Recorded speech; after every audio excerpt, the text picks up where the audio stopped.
वस्तुतः ये व्हीटस्टोन जो है एक इंग्लैंड के भौतिकविद थे और इन्होंने 4 प्रतिरोध लिया और चारों प्रतिरोध को एक चतुर्भुज के 4 भुजाओं के द्वारा इस प्रकार से प्रदर्शित किया है और इस आधार पर उन्होंने एक नियम दिया जिसको हम व्हीटस्टोन सेतु का सिद्धांत बोलते हैं।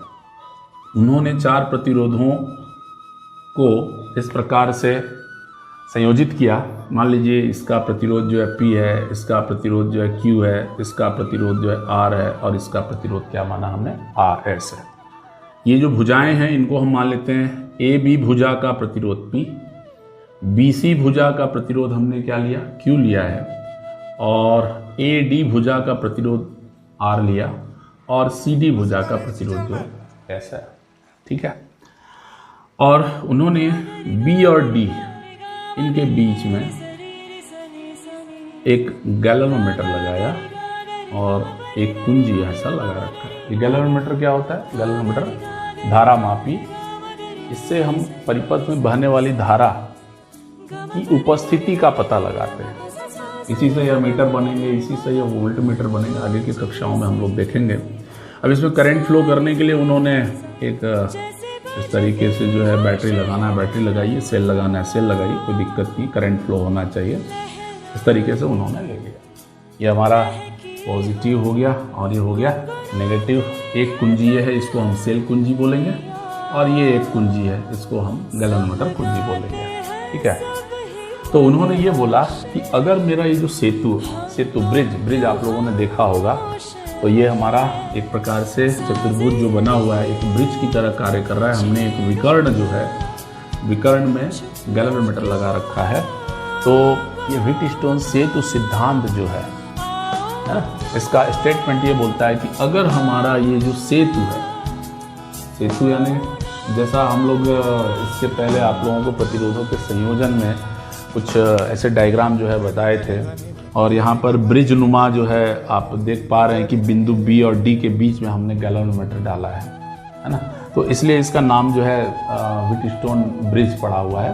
तो यदि हमारा ये जो सेतु संतुलन की स्थिति में है, तो उन्होंने ये बोला कि किन्हीं भी 2 संलग्न भुजाओं के प्रतिरोधों का अनुपात, एक संलग्न भुजा ये हो गई, ये दूसरी वाली हो गई, इनके प्रतिरोधों का अनुपात अर्थात P/Q शेष 2 संलग्न भुजाओं के प्रतिरोधों के अनुपात के बराबर होता है।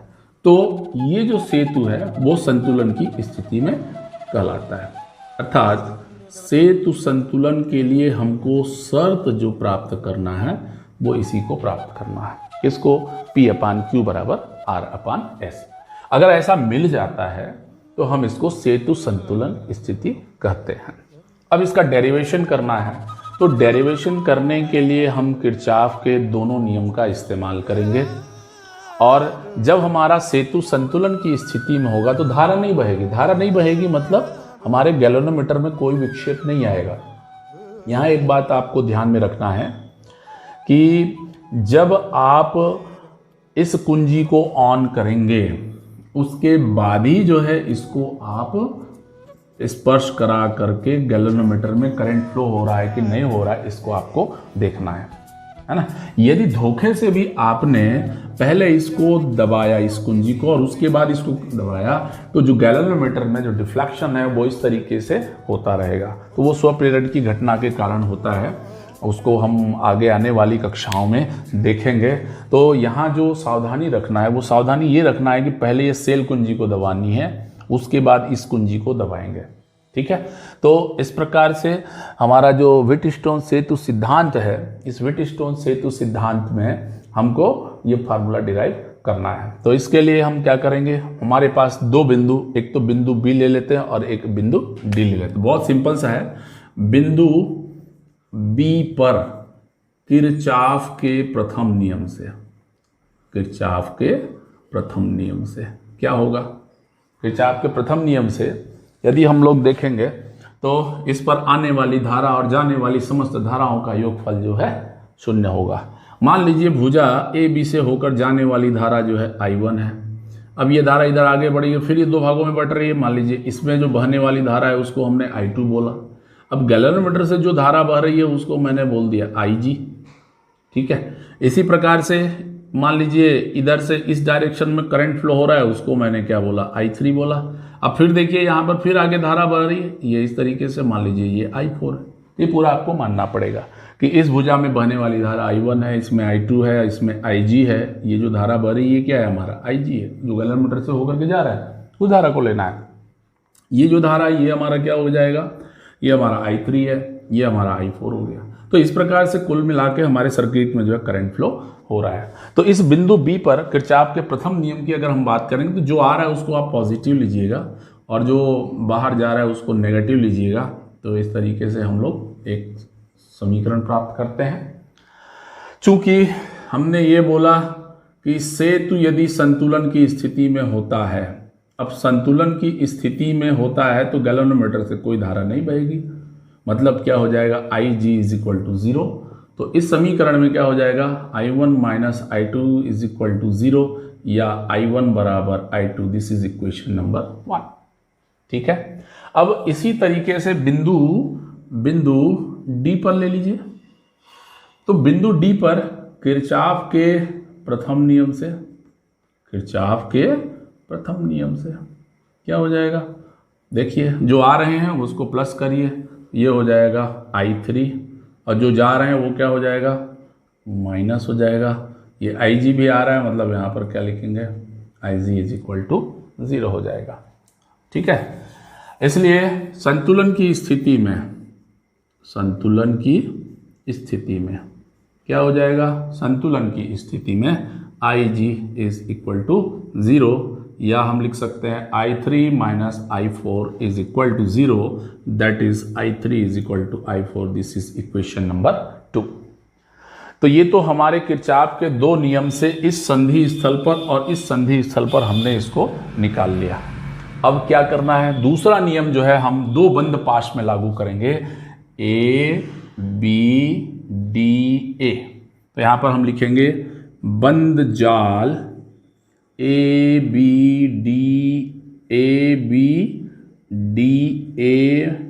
में क्या लगाना है आपको, यहां पर किरचॉफ के द्वितीय नियम से।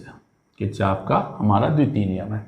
तो अब किरचॉफ का द्वितीय नियम क्या बोलता है कि बंद परिपथ के विभिन्न भागों में बहने वाली धारा और उसके संगत प्रतिरोधों का गुणनफल का योग, ये गुणनफल का योग, उसमें निहित कुल विद्युत वाहक बल का बीजगणितीय योग होता है।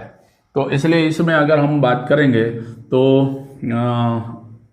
हमको जो मिलेगा, संगत धारा है I1, उसका संगत प्रतिरोध है P। आप एक डायरेक्शन से लीजिए, ये ऐसा करके ऐसा मैं ले रहा हूँ। मान लीजिए गैल्वेनोमीटर का भी जो प्रतिरोध है उसको हमने G माना है, तो I1P IgG, और इस डायरेक्शन में अगर हम देखेंगे तो ये हो जाएगा -I3R। This is equal to 0। 0 इसलिए होगा क्योंकि यहाँ पर कोई भी सेल जो है इस बंद जाल में नहीं जुड़ा हुआ है, ठीक है। परंतु सेतु संतुलन की स्थिति में, सेतु संतुलन की अवस्था में क्या हो जाएगा भाई, सेतु संतुलन की अवस्था में हमको क्या मिल जाएगा, IG = 0। इसलिए हमको यहाँ मिल जाएगा I1P - I3R = 0, या इसको हम लिखेंगे I1P बराबर हो जाएगा I3R। This is equation number 3, ठीक है। तो समीकरण 3 मिल गया। तो इसी प्रकार से जो है आप दूसरे लूप में, है ना, इसको याद रखिएगा, I1 बराबर मैंने I2 जो है यहाँ पर प्राप्त कर लिया है।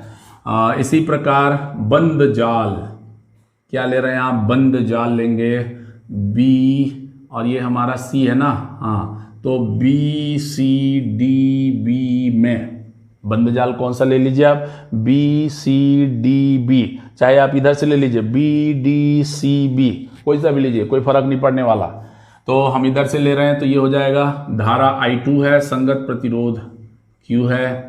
अब इधर हम आ रहे हैं, ये इधर जा रहा है, मतलब हमको क्या लेना पड़ेगा, -I4S, और ऐसा करके हम इधर ऊपर जा रहे हैं, डायरेक्शन के अपोजिट है, तो ये हो जाएगा IgG = 0, क्योंकि यहाँ पर भी कोई हमारा वो नहीं जुड़ा हुआ है। क्या नहीं जुड़ा? आपका सेल जुड़ा हुआ नहीं है। तो सेतु संतुलन की अवस्था में फिर क्या होता है?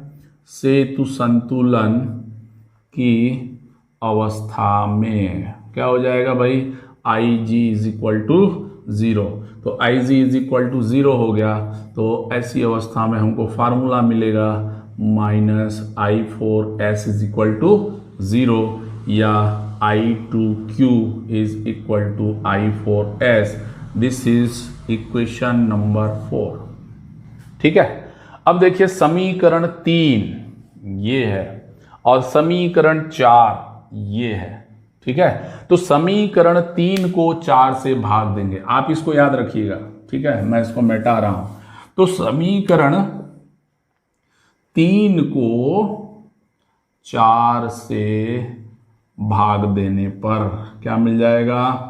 आपको मिल जाएगा I1P बटे हो जाएगा I2Q is equal to I3R divided by I4S। ठीक है। अब इसको जो है आपने ले लिया। अब चूंकि हमने यहां पर ये प्रूफ किया है I3 is equal to I4, इसके पहले हमने प्रूफ किया था I1 is equal to I2। तो यहां लिख देते हैं चूंकि I1 is equal to I2 and I3 is equal to I4, इसलिए हमको जो वहां पर समीकरण मिलेगा P/Q बराबर R/S। और यही हमारा व्हीटस्टोन सेतु का सिद्धांत है, जिसका कथन ये बोलता है कि यदि सेतु संतुलन की स्थिति में होता है। सेतु कैसे बना? बोलने से 4 प्रतिरोधों को इस तरीके से उन्होंने जोड़ा है और इसके विकर्ण पर एक गैल्वेनोमीटर को जोड़ रखा है। अब गौर करने वाली बात जो है वो ये है, गैल्वेनोमीटर से जब धारा नहीं बहती है, इसका अर्थ क्या हुआ?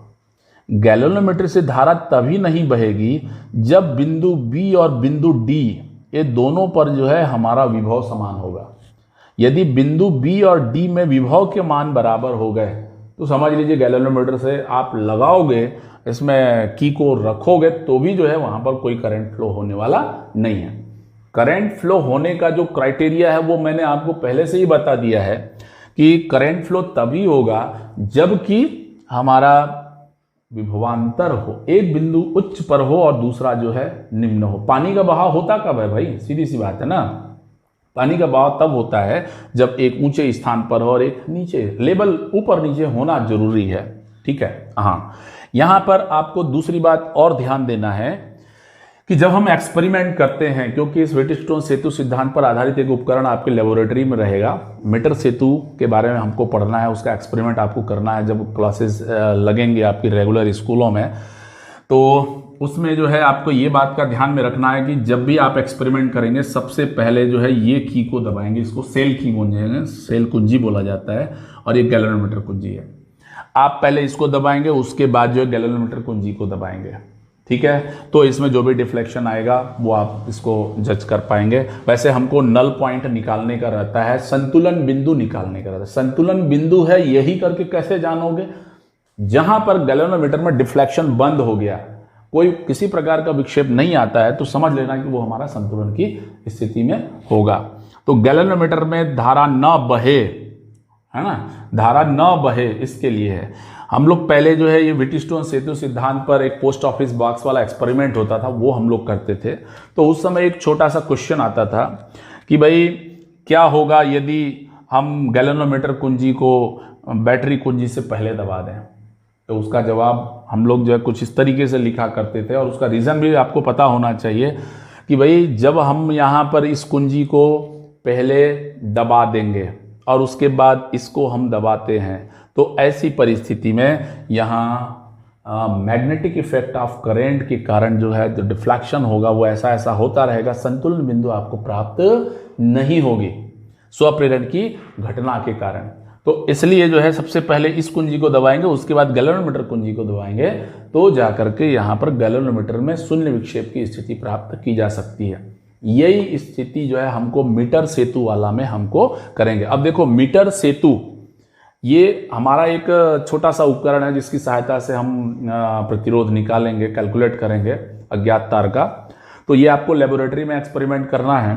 तो मीटर सेतु नाम क्यों पड़ा? क्योंकि वो जो है व्हीटस्टोन सेतु सिद्धांत पर काम करता है। अब मीटर क्यों पड़ा? मीटर सेतु, सेतु से तो आप आइडेंटिफाई कर लीजिए कि व्हीटस्टोन सेतु से सिद्धांत से कार्य करता है। मीटर सेतु क्यों? क्योंकि उसमें जो तार यूज करेंगे, जो नाइक्रोम का होता है, मिश्र धातु का होता है, वो तार जो है हमारा क्या होगा, 1 मीटर लंबाई का होता है। ठीक है, तो सबसे बड़ा बेनिफिट, या हम ये कहें कि हम अपनी लेबोरेटरी में इसी का जो व्हीटस्टोन सेतु सिद्धांत होता है, इसका उपयोग हम लोग इसी मीटर सेतु में ही करते हैं। तो आज जो है मैंने ये YouTube वाला जो है लिंक शेयर करूंगा आप लोगों को। कल फिर अपन अगली क्लास लेंगे। Thank you.